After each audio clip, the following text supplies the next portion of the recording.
Well, welcome back, Mystery Seekers, to another episode of the Mystery Society. We're here on episode 7. Yes, You didn't even say an episode last. No, I couldn't count, yeah. We're here on episode 7, and today I will be telling the tale of another mysterious disappearance on a cruise voyage. And today we'll be talking about a man named George Smith.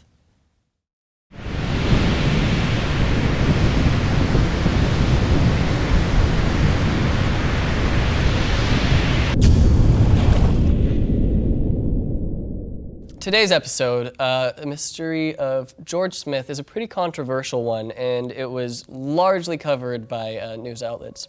A plethora of rumors surround this thing. We'll just proceed with caution, and remember that some of this is just gossip that spread like wildfire when a person went missing, and it was just assisted by media. And so, honestly, there are a lot of things out there probably being portrayed as fact that are tough to reverse that anymore. Ooh, this does sound controversial. So the young couple, George and Jennifer, were wed on June 25th in Rhode Island, and 4 days later, on the 29th, they boarded the Royal Caribbean's Yes, I know we already had a Royal Caribbean. Sorry, I was just, yeah.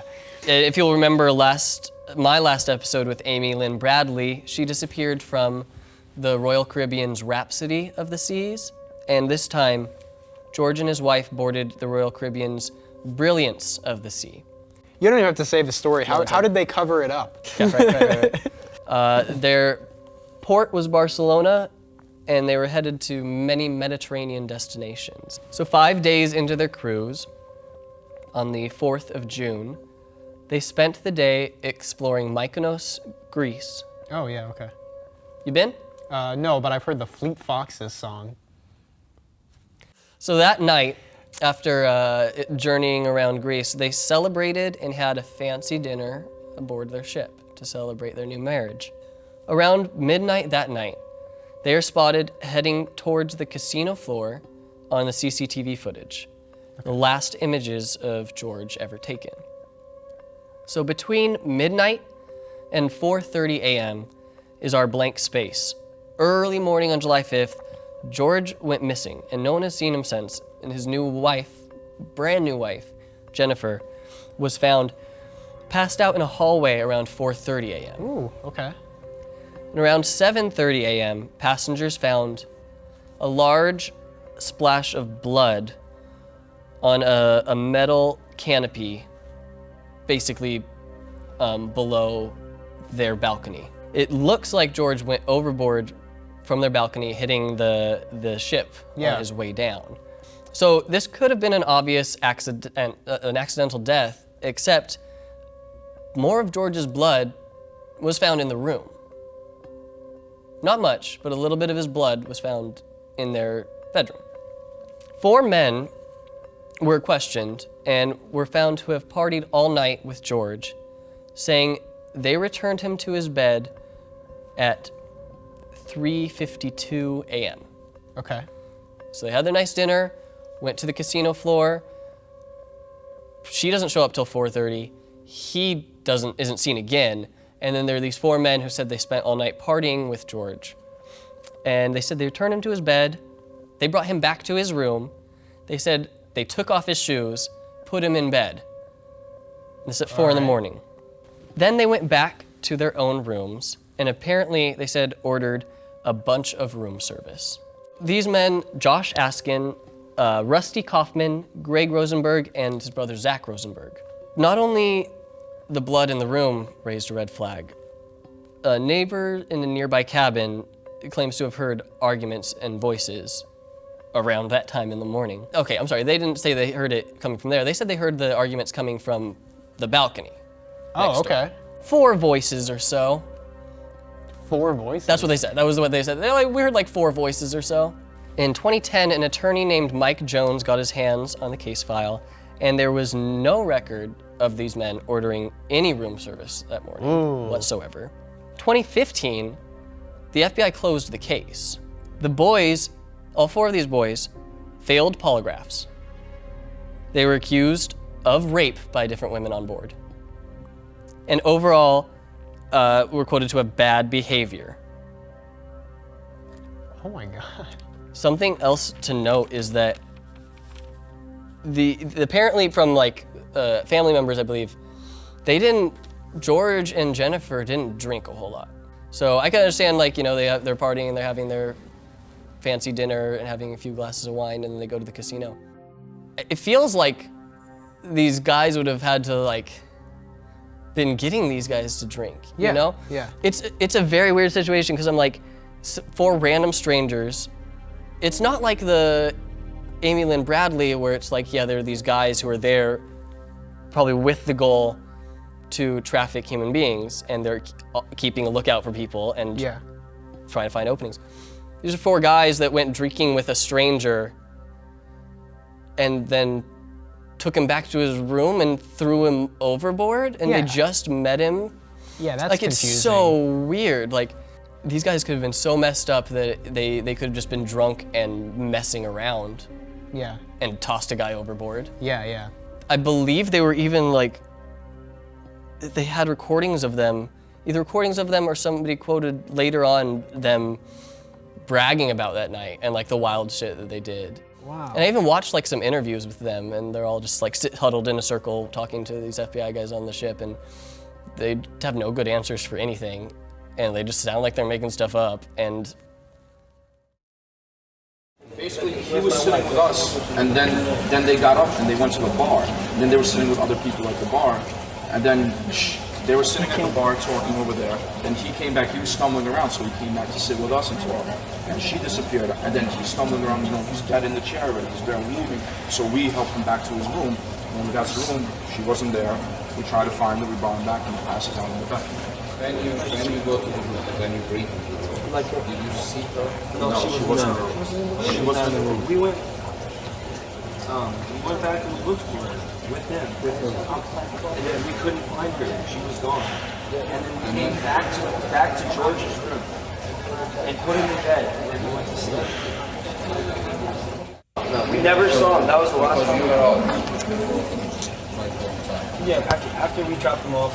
The second time, we closed the door, we never saw him. Never saw him again. He said end of story. That was it. Never saw him again. We went to our room and it was just another day for us. We went to go to sleep and that's it. And that was the end of it. But just remember, not at one point or no time did he ever seem angry or anything at all. He was mad. He was a happy person. You said after the last time when you saw him, they were going home, but you were out. When you were place of the ship. Me? Yeah. Oh, I went to the room with them. Oh, and then after I left, I went to sleep. But you said you were out until 5. Yeah, look, we were all together. Room service. We ordered room service. No, I never went nowhere. You never went nowhere else. Here, look, straight to. We went straight to our room. Sir, here's our room, and here's my room. So it's just like this. We just. Hepsi odaya gitmişler. O da dahil. Yani oda servisine bir şeyler söylemişler. Ve yani bir şeyler getiriyor. Sohbet falan filan. Ondan sonra 5 gün boyu onların olduğu yerde We thought like They did something. I thought we were getting kicked out of the boat. that's what I thought. They put my card in the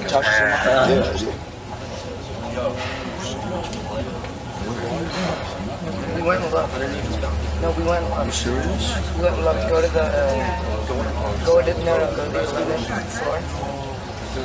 11th floor. No. Go up to the 11th floor and look down. Like by the pool, so the pool level. We're not going to leave here. That's crazy. That's ridiculous. what is up with and these all the investigations? Yeah. Like, they could get nothing from that. They waited 10 years to close the case, and it seems so open and shut, but it's just literally like, they don't have the footage.